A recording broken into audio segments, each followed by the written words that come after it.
1996 সালের 19 ডিসেম্বর পূর্ণাঙ্গ টেলিভিশন কেন্দ্র হিসেবে মাত্র 1.5 ঘন্টার সম্প্রচার সক্ষমতা নিয়ে চট্টগ্রাম অঞ্চলের মাটি ও মানুষের কথা তুলে ধরার পাশাপাশি শিক্ষা এবং সংস্কৃতির বিকাশে বিটিভি চট্টগ্রাম কেন্দ্রের যাত্রা শুরু হয়। অনেক পরিশ্রম, আন্দোলন আর সংগ্রামের ফসল যেন সারা দেশে টেরিস্টেরিয়াল ও স্যাটেলাইটের মাধ্যমে 24 ঘন্টার সম্প্রচার থাকা এই স্টেশনটি। এই কেন্দ্রে আছে অনেক সমস্যা, আছে অতৃপ্তি, আছে অনেক সীমাবদ্ধতা। এই প্রতিবন্ধকতা থেকে বেরিয়ে এসে পবিত্র মাহে রমজান উপলক্ষে বিটিভি চট্টগ্রামের ইতিহাসে প্রথমবারের মতো এই কেন্দ্রে সারা দেশে 7 থেকে 14 বছর বয়সী শিশুদের অংশগ্রহণে অনুষ্ঠিত হতে যাচ্ছে পবিত্র কোরআন তেলাওয়াত প্রতিযোগিতা। রমজান উপলক্ষে বাংলাদেশ টেলিভিশন চট্টগ্রাম কেন্দ্রে পবিত্র কোরআন তেলাওয়াত প্রতিযোগিতা 2025 ফর্ম বিতরণের পর থেকেই ইতোমধ্যে মিলেছে অভূতপূর্ব সাড়া, যা চলবে 15 ফেব্রুয়ারি পর্যন্ত। এই প্রতিযোগিতা আয়োজনের মধ্য দিয়ে বিটিভি চট্টগ্রাম কেন্দ্রের অনুষ্ঠানের মান এক অনন্য উচ্চতায় পৌঁছে গেল বলে জানান এই কেন্দ্রের জিএম। এই অঞ্চলে বেশ কিছু বিখ্যাত মাদ্রাসা রয়েছে, যেসব মাদ্রাসা থেকে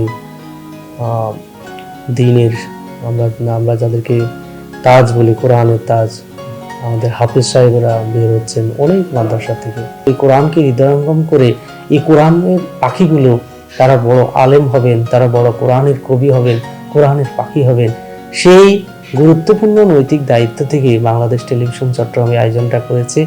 আমি আশা করি আমাদের এই চট্টগ্রাম সহ সারা দেশবাসী সকল অঙ্গনের মানুষগুলো আমাদের এই আয়োজনের সাথে সাথী হবেন। সমাজে নৈতিক মূল্যবোধ সম্পন্ন মানুষ খুবই প্রয়োজন।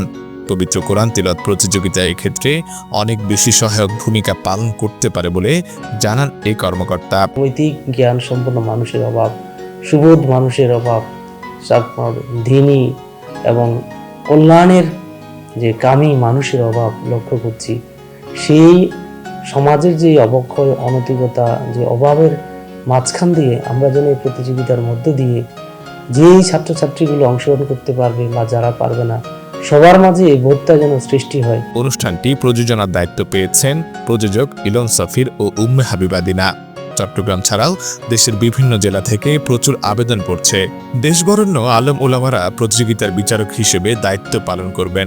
দর্শকদের ভালো কিছু উপহার দিতে চান তারা। সমগ্র বাংলাদেশব্যাপী ঢাকা থেকেও আমাদের এখানে আবেদন করেছে, সাতক্ষীরা থেকে আবেদন জমা দেওয়ার জন্য, তারপরে লক্ষ্মীপুর, চট্টগ্রাম, বিভিন্ন জেলা যে আছে সেই জেলা থেকে তারা স্বতঃস্ফূর্তভাবে করতেছে।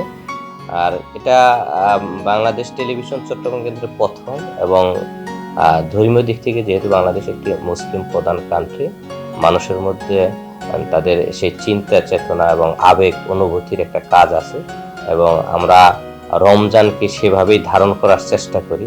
সেই ধারণ থেকে মানুষের মধ্যে সাড়াটা আসছে, এবং আশা করি সকল কিছু মিলে এবং আমরা ভালো কিছু করতে পারবো। বাংলাদেশ টেলিভিশন চট্টগ্রাম কেন্দ্র রুচিশীল, আধুনিক ও যুগোপযোগী অনুষ্ঠান তৈরি করে সারা দেশের দর্শকের মনে স্থান করে নিতে চায় বলেও জানান সংশ্লিষ্টরা। আশিক আরেফিন, প্রতিদিনের বাংলাদেশ, চট্টগ্রাম।